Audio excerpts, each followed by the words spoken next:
If your iPad isn't making notification sounds or you want to silence it during meetings, classes, or while watching content, silent mode is the feature you're looking for. In this guide, I will show you how to turn silent mode on or off on your iPad. This guide covers all models of iPad, including iPad Pro, iPad Air, iPad Mini, and Simple iPad. Method 1. Use the control center. The easiest way to enable or disable silent mode is through the control center. Here's how.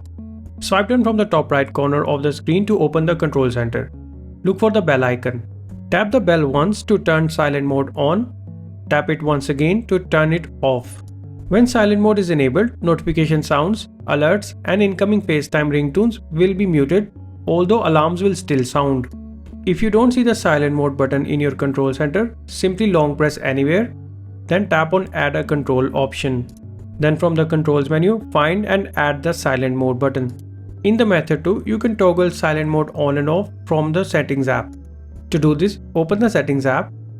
Here, tap on Sounds option from the side pane. At the top of the page, you will find the silent mode toggle. Turn it on to put your device in silent mode and turn it off to enter ring mode. It's important to know that silent mode doesn't mute everything. You will still hear alarms, media playback like YouTube, Apple Music and Netflix, phone or FaceTime audio once you have answered the call. If you want complete silence, lower your media volume using the volume buttons or control center. If your iPad is still making sounds even when silent mode is enabled, first check your media volume. Next, make sure Do Not Disturb or another focus mode isn't affecting your notification settings.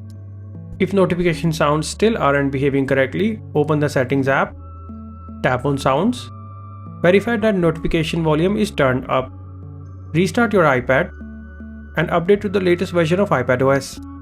That's how you can quickly turn silent mode on or off on your iPad. If this video helped, please give it a thumbs up and subscribe to iOS Hacker for more iPad tips, iPhone tutorials, and Apple guides every week. Thanks for watching.